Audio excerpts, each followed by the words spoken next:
Buscando la verdad en la revista de Opinión Democracia, 7:17 en el territorio continental ecuatoriano.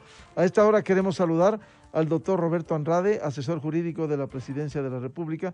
Lo hemos invitado a un diálogo para hablar fundamentalmente del proyecto de ley orgánica de seguridad integral y fortalecimiento de la fuerza pública que presentara el Ejecutivo la semana anterior en la Asamblea Nacional y que se encuentra en la legislatura a sabiendas de esta necesidad, porque además la Asamblea ha sido morosa con otros proyectos de ley de seguridad y otros. Ayer hablábamos precisamente a propósito de este fenómeno natural aquí en La Gasca que ha cobrado 14 vidas hasta el momento. Con Cristian Torres, secretario nacional de gestión de riesgos, hablábamos sobre la morosidad en la Asamblea de la aprobación de la Ley Orgánica de Gestión de Riesgos. Pero hoy queremos empezar con el doctor Roberto Andrade, con la Ley Orgánica de Seguridad, con algunas observaciones que han sido positivas, pero también algunas observaciones respecto de lo que debiera ser este proyecto de ley orgánica, como decía en la revista de Opinión Democracia este lunes, el constitucionalista doctor Ismael Quintana.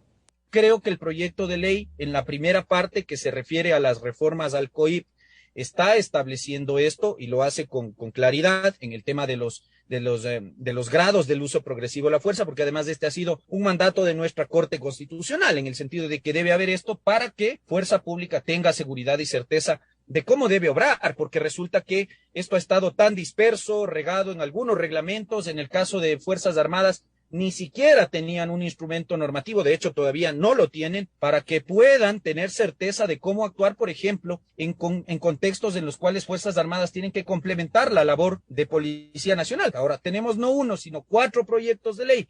¿Qué se va a hacer con eso? Finalmente veremos. Ya se ha anunciado una reforma judicial. Este es uno de los elementos que debemos considerar en las posibles reformas judiciales. Limpiar a la función judicial de los malos elementos. Yo no soy bueno generalizando, no me gusta. Creo que la regla general es que tenemos buenos operadores de justicia, pero las excepciones hay. La reforma judicial debe venirse. No podemos esperar a 2023 para hacerlas coincidir con las elecciones seccionales. Esto debería darse ya. Y dentro de esta reforma judicial, vuelvo a insistir, aunque sean 20, 50, 100 o 900 casos, como algún colega de usted ha dicho, don Miguel, en los que se ven envueltos militares y policías por delitos de función, aunque sea por esos pocos casos, la Constitución ordena jueces especializados. Entonces, si no te gusta el artículo 160 de la Constitución, cámbialo, refórmalo. Pero mientras la norma esté vigente, tienes que cumplirla. Y esta ley, lamentablemente, ni siquiera la está regresando a ver. Entonces, esto sí, un llamado de atención a mi buen amigo Fabián Pozo, secretario de la Presidencia, secretario jurídico, para que estos temas en los debates se los vaya teniendo en cuenta, porque parecería cosa menor el tema de la justicia especializada, pero a la hora de realmente establecer una política de seguridad, que nos dé seguridad a nosotros, no a los delincuentes. Bien, eso decía el doctor Ismael Quintana. Muy buen día, doctor Roberto Andrade, asesor jurídico de la Presidencia. Partamos del hecho. El propio presidente explicó los conceptos, la propuesta del proyecto de ley orgánica de seguridad integral. ¿Cuál es la esperanza? ¿Cómo se está trabajando para que haya conciencia en la Asamblea Nacional de aprobar este nuevo instrumento legal? Buen día. ¿Qué tal? ¿Cómo está? Buenos días. Buenos días también a todos quienes nos escuchan. Realmente es un gran gusto poder estar aquí y conversar sobre este tema tan importante. Oiga, si me permite, quisiera comenzar comentando justo, digamos, el video, el audio que nos pone del doctor Quintana. Realmente, en primer lugar, me alegra que creo que coincidimos, creo que él coincide bastante con los conceptos que se integran en el proyecto de ley orgánica de seguridad integral y fortalecimiento de la fuerza pública que ha presentado el presidente de la República. Específicamente, cerca de la parte final, él hace una especie de llamado de atención respecto a la especialización en la administración de justicia, en lo que tiene que ver con los delitos de función, ¿verdad?, de policías y militares. Esto sí se incluye en el proyecto de ley, está incluido expresamente en la exposición general segunda, así que, bueno, qué bueno que en este tema, digamos, hemos coincidido en lo que tiene, por lo menos uno de los varios elementos que tiene ese proyecto. Ahora, de lo que usted me comentaba. Mire, yo creo que este proyecto es realmente urgente, es realmente prioritario. Creo que toda la ciudadanía está de acuerdo con eso. La situación de inseguridad que se vive en el país es preocupante y requiere varias respuestas. La seguridad o la delincuencia son problemas que tienen muchos factores, son multifactoriales, y en esa calidad de multifactoriales necesitan también muchas respuestas, muchas estrategias. Una de ellas es actualizar y fortalecer la ley, digamos, la normatividad que permite operar y dar seguridad a la Policía Nacional y a las demás entidades. Esa es la idea de este proyecto. Este proyecto de ley tiene 5 ejes que ojalá podamos conversarlos a lo largo de esta entrevista. Tiene 5 ejes que en su conjunto buscan poner en un punto óptimo la normativa ecuatoriana en cuanto se refiere a seguridad. ¿Cuál es la expectativa? Bueno, digamos, yo creo que toda la ciudadanía tiene una expectativa de que en esto que la Asamblea Nacional se ponga a trabajar lo más rápido posible. Creo que es urgente, creo que es importante. De lo que yo conozco, esta Asamblea Nacional, es decir, la que entró en funciones en mayo del 2021, no ha aprobado ninguna ley que tenga nada que ver con seguridad, salvo, tiene por ahí una reforma del Código Orgánico Integral Penal, es verdad, en cuanto a los delitos sexuales digitales, pero fuera de eso, no hay nada que se haya aprobado que tenga que ver con seguridad, y creemos que esto es importante. El gobierno nacional le ha pedido a la Asamblea, trátenlo como si fuera un proyecto de ley urgente. ¿Por qué no lo es? Porque la Constitución solo permite enviar como proyectos urgentes aquellos en materia económica, pero trátenlo como si lo fuera, porque realmente esto es muy importante.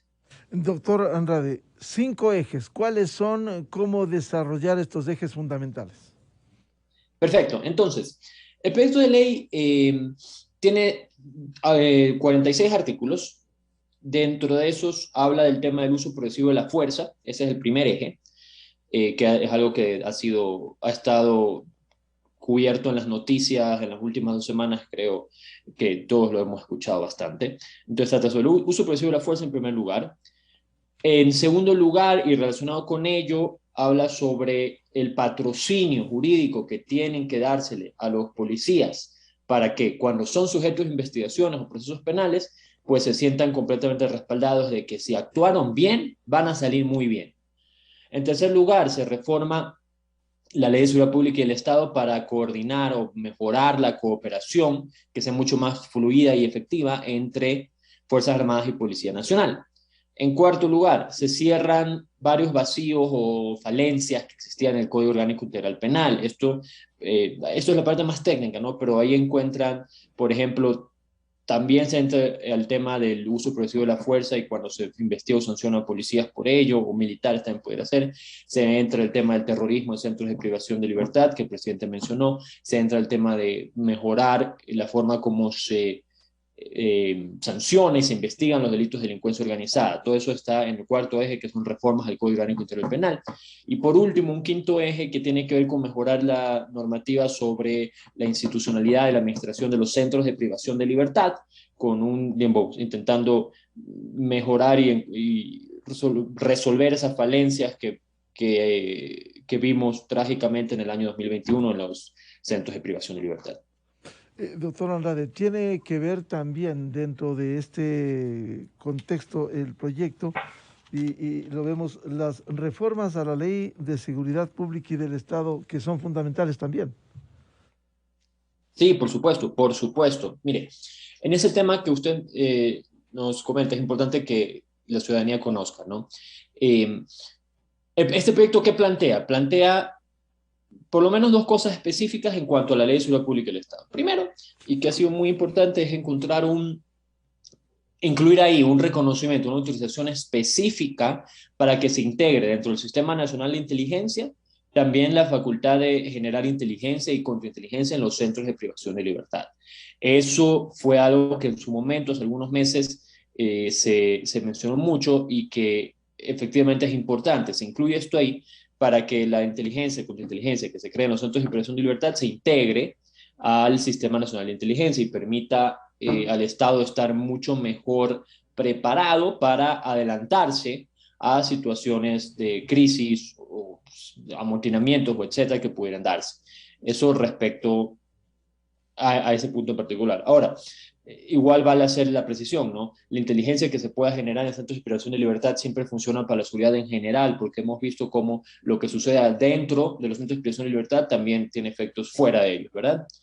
Otra reforma que se hace es que se crea una figura denominada el estado de emergencia del sistema de seguridad pública. ¿En qué consiste? Bien, consiste en que cuando existan elementos fiables, fidedignos, de que se adelanta una especie de algún tipo de emergencia, por ejemplo, crisis o olas, digamos, incrementos, perdón, en las olas delictivas como los que estamos viviendo en estas fechas, o algún otro tipo de emergencia que pudiera darse, porque esta ley se hace pensando sobre todo en la inseguridad, pero dentro de todo, como toda ley, uno la hace de la manera más profesional y técnica para que dure en el tiempo, ¿verdad? Entonces pueden ser otro tipo de crisis.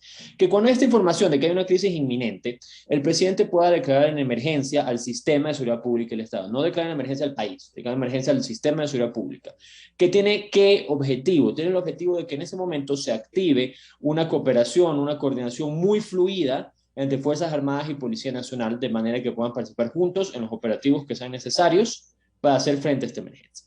¿Cuál es la idea detrás de esto? La idea es que no sea, como resulta hoy, no sea necesario esperar a que ya se materialice la crisis para recién poder declarar el estado de excepción y salir a actuar. Por todo lo contrario, que el Estado pueda ser mucho más proactivo, pueda ser mucho más, adelantarse mucho más en la gestión de las emergencias, incluido en ello los olas delictivas. También vale en este punto precisar que dentro de esta figura del estado de emergencia no se permite limitar ni restringir derechos constitucionales, no se permite en ese sentido ninguna de las atribuciones del estado de excepción, porque la idea es que no es un estado de excepción, es un estadio intermedio, ¿verdad? Que existan más herramientas para que el Estado ecuatoriano no tenga que pasar de la absoluta normalidad a la absoluta excepción, sino que pueda existir este grado intermedio que permita atender las crisis antes de que se materialicen. En ese sentido, ¿cómo articular lo que manda la Constitución, doctor Roberto Andrade, respecto de las tareas específicas que tienen Fuerzas Armadas en seguridad externa, defensa de la soberanía e integridad territorial, y la tarea interna que cumple la Policía Nacional? De acuerdo, gracias. Esa es una pregunta muy interesante, es muy buena pregunta y es algo, digamos, natural que la gente comienza digamos, a pensar al tratar de este proyecto de ley y en general los temas que tienen que ver con la seguridad. A ver, yo creo que es muy importante recordar que la Constitución de la República sí le da una misión específica a las Fuerzas Armadas y le da una misión específica a la Policía Nacional, que generalizándolo es las Fuerzas Armadas para la protección de la soberanía y las fronteras y la Policía Nacional para la seguridad interna, ¿verdad? Ahora bien, no tenemos que olvidar que es la misma Constitución que en su artículo, me falla el número siempre, si no estoy mal es 158, pero puedo estar mal con el número, nos habla de que tanto Fuerzas Armadas como Policía Nacional son entidades para la protección de libertades y derechos, que esa es una función constitucional que comparten, que están incluidas ahí en el mismo artículo. Creo que eso es muy, muy importante porque creo que deja claro ahí el texto constitucional que tanto Fuerzas Armadas como Policía Nacional tienen su propia función, pero que hay situaciones emergentes, excepcionales, no ordinarias, en las cuales requieren coordinar y requieren cooperar. Le pongo unos casos, unos números, no sé, muy específicos. Por ejemplo, nosotros sabemos que Policía Nacional tiene alrededor de 53.000 efectivos distribuidos en el territorio de toda la República, ¿verdad? Y usualmente tiene que ser, y es la idea también con este proyecto de ley cuando entra en vigencia, que sean esos 53.000 efectivos que a medida que vayan creciendo, que se ocupen de la seguridad interna. Pero no podemos quedarnos con los ojos tapados e ignorar la realidad de que existen ciertos momentos en que hay ciertas olas delictivas o ciertas crisis que requieren un mayor número de presencia en determinada parte del territorio, ¿verdad? Y el problema con eso es que eso se puede cumplir hasta cierto punto, es decir, hasta cierto punto uno puede redistribuir, entonces los policías que están en una zona vayan a otra, está bien, pero hasta cierto punto, porque si uno exagera en eso, pues se queda desprotegida la otra zona también. Y es por eso que en ciertos momentos muy específicos se requiere el contingente, el Estado requiere reforzar estos contingentes. Y lo natural es que lo haga con la otra institución, que también es protectora de derechos y libertades según la Constitución, que es las Fuerzas Armadas. Teniendo en cuenta sobre todo algo, ¿no, Miguel? Y es que incorporar nuevos policías es algo que está en planes, pero que toma un tiempo, pues, toma sus años la formación de un servicio policial. Uno no puede contratar un policía el día de hoy como uno puede el día de hoy contratar a un vendedor o a un albañil o a, digamos, cualquier otra profesión o oficio. Entonces, por eso lo que busca el proyecto de ley es, no, lo ordinario es eso, la policía a lo suyo, las Fuerzas Armadas a lo suyo. Y en eso incluso yo quiero enfatizar que esto respeta la institucionalidad de ambas fuerzas, cada una mantiene su jerarquía y su mando, pero no podemos ignorar que en ciertas ocasiones específicas se requiere ese refuerzo, por decirlo así, que viene con la coordinación y cooperación entre ambas. Doctor Andrade, ¿cómo articular? Porque esto en los considerandos del proyecto se establece claramente algo que debiera tomar en cuenta la Asamblea Nacional, que la misma decisión, la Corte Constitucional ordenó que en el marco del proceso legislativo de tratamiento del proyecto de ley orgánica de uso legal y proporcional y adecuado de la fuerza, se tome en consideración los criterios desarrollados en aquella sentencia. ¿Cómo articular eso para que mañana no haya observaciones respecto de lo que llegue a aprobar la Asamblea Nacional? Sí, gracias, Miguel. Mire, es importante, ¿no? Y comienzo, vuelvo atrás hacia lo que usted comentaba al inicio de esta entrevista, ¿no? Que la Asamblea Nacional ha sido, bueno, yo no quiero repetir, usted dijo moroso, yo no lo quiero repetir, porque la Asamblea Nacional en tal caso no ha aprobado lo que tenía que haber aprobado hasta según sentencia de la Corte Constitucional, ¿verdad? Y por eso es que este proyecto de ley que envió el presidente de la República de seguridad integral incluye el eje del uso progresivo de la fuerza. Incluye más cosas, porque es integral, porque se han identificado varias falencias que hay que arreglar, pero incluye el uso progresivo de la fuerza. En la forma como lo incluye el proyecto del presidente, esto respeta y reconoce los principios recogidos en la sentencia de la Corte Constitucional, así como aquellos que la verdad es que hace varios años recogen los convenios internacionales. ¿Qué sucede? Y esto es importantísimo, ¿no? Tenerlo en cuenta. Hoy, al día de hoy, ¿no? Que este proyecto todavía no está en vigencia. Al día de hoy existe autorización para el uso progresivo de la fuerza, incluso con potencial letal para la Policía Nacional. Sí existe. Pero solo para la Policía Nacional. Y no están con esta protección ni las Fuerzas Armadas, ni tampoco el Cuerpo de Seguridad Penitenciaria, del Cuerpo de Seguridad y Vigilancia Penitenciaria, perdón, ¿verdad? Quienes dan la seguridad en los centros de privación de libertad. Esto es algo que el proyecto busca corregir urgentemente y unificar en un solo texto normativo. ¿Por qué? Porque, por supuesto, las Fuerzas Armadas y la policía y los agentes penitenciarios tienen cada uno su propia formación y equipos, pero todos son representantes del Estado ecuatoriano y quien está autorizado para usar la fuerza es el Estado ecuatoriano para hacer cumplir, digamos, proteger derechos de terceros, proteger bienes jurídicos de extrema importancia.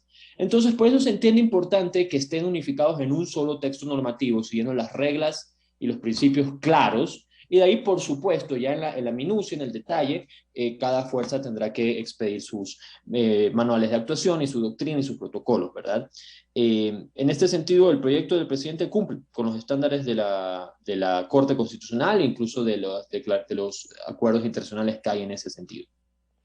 Doctor Andrade, ¿cómo lograr, sobre la base de este proyecto de ley orgánica, algo que se anhela quienes hemos estudiado la seguridad y la defensa, lograr un plan integral de seguridad nacional y como el propio proyecto en su parte conceptual sostiene la necesidad de la seguridad como política de Estado?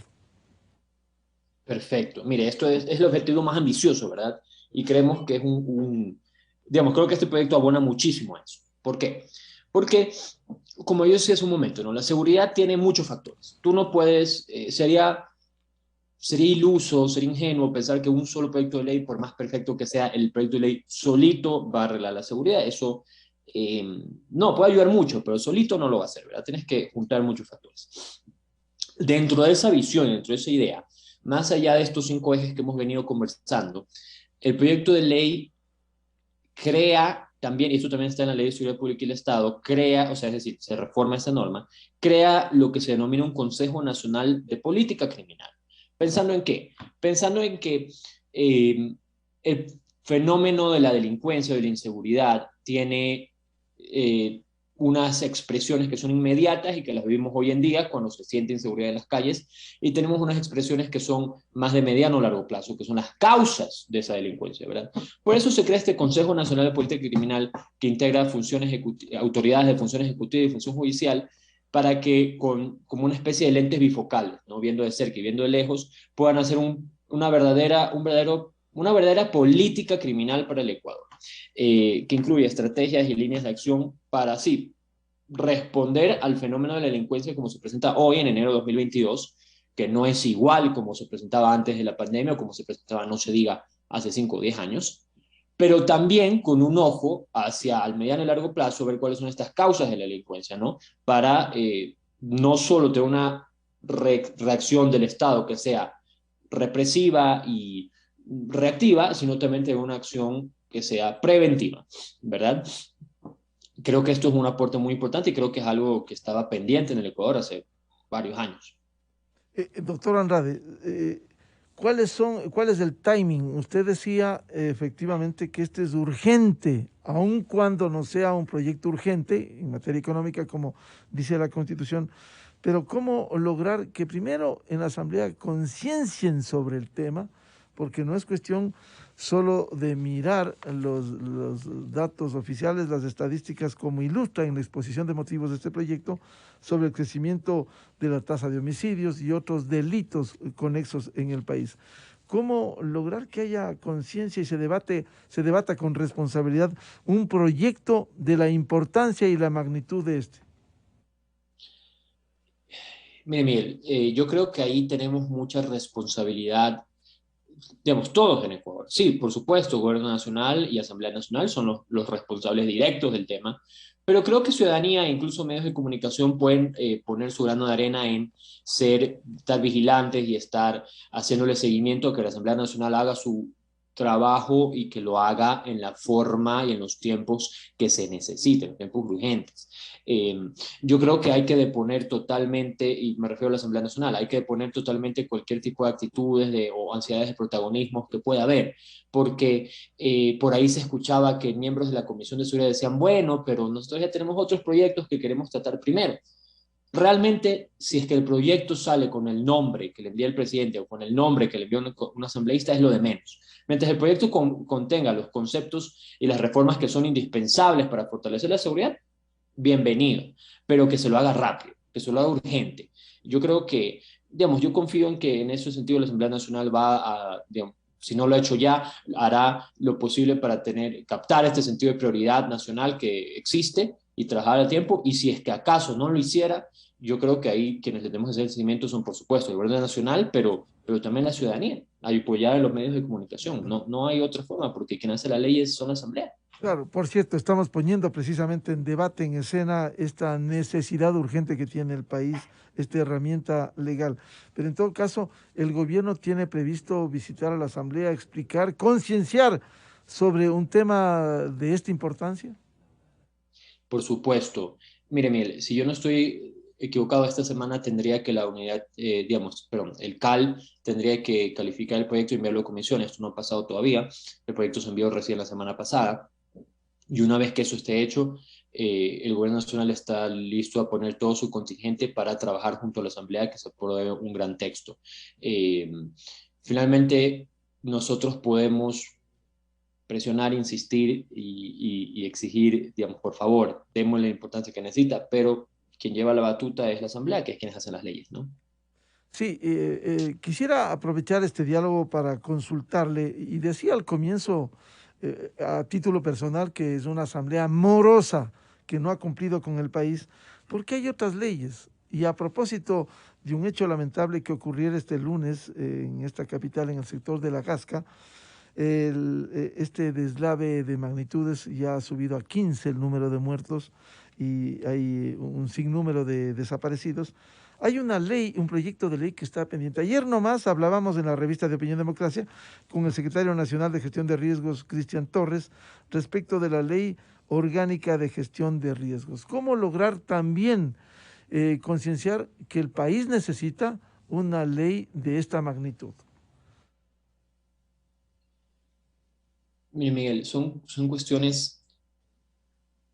Si es que el proyecto ya está en la Asamblea Nacional como lo está, realmente es el tema de que la Asamblea Nacional se acoja a su propia ley y sí, que haga toda la socialización que considere necesaria y que consulte a todos los expertos involucrados que crean necesarios, por supuesto, pero que le ponga la prioridad. Yo creo que, y como le digo, también eso a título personal, creo que se da el problema en ocasiones de no poder, desde afuera, ¿no? No quiero ser muy respetuoso de la institucionalidad de ellos, ¿no? Pero desde fuera parece que sea el problema de no poder priorizar un objetivo común, es decir, no poder decir, bueno, y en cada una de las comisiones, ¿no? En seguridad, lo que hemos venido conversando, pero cada una de las comisiones tiene su propia temática. No poder decir, bueno, ok, la prioridad es sacar este proyecto de ley que es realmente de relevancia nacional digamos, y ponerse en ello. Parecería que en ocasiones, no sé si por los distintos asambleístas que hay o los distintos partidos que se representan en la Asamblea Nacional, existe como cada uno quiere decir, bueno, yo hice esta ley, o yo hice esta resolución, o yo traje a esta persona. Entonces, eso a veces desenfoca del objetivo que debe ser nacional. Esa es, digamos, muy a título personal la opinión que yo me puedo manejar. Creo que lo importante es, lo único que los mantiene, digamos, no sé si lo único, pero algo que ayuda a mantener el foco, lo importante es que desde la ciudadanía, desde los medios de comunicación, se mantenga conversando las cosas que son importantes. Es decir, sí, muy interesante y muy bonito este tal otro proyecto, pero la prioridad ahorita es la gestión de riesgos, es la seguridad integral. Doctor Roberto Andrade, ¿qué expectativa final tiene en este momento respecto del proyecto de ley orgánica de seguridad integral que fuera presentado por el Ejecutivo la semana anterior? Mire, yo quisiera, y es lo que el Gobierno Nacional ha pedido, que se lo trate como que fue un proyecto urgente. Que la Constitución no permite enviarlo como urgente al no ser económico, pero que se lo trate así. Eso quisiera decir quisiera decir que tengamos, Dios mediante, esta semana ya calificado el proyecto en el CAL, ya asignado a comisión, y que desde el momento que sea asignado, es decir, si se lo asigna, pues esperemos mañana o pasado, que desde ese mismo momento ya la comisión haga su trabajo de comenzar a revisar textos e invitar a los expertos que sean necesarios.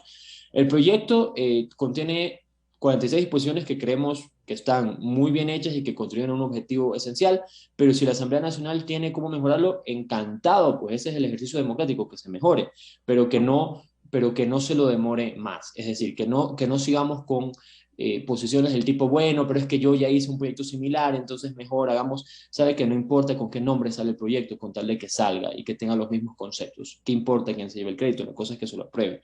Y esperaríamos en ese sentido, si estamos ya en febrero, no sé, pues esperar, Dios mediante, sería genial poder tener máximo un mes para el primer debate y en adelante seguir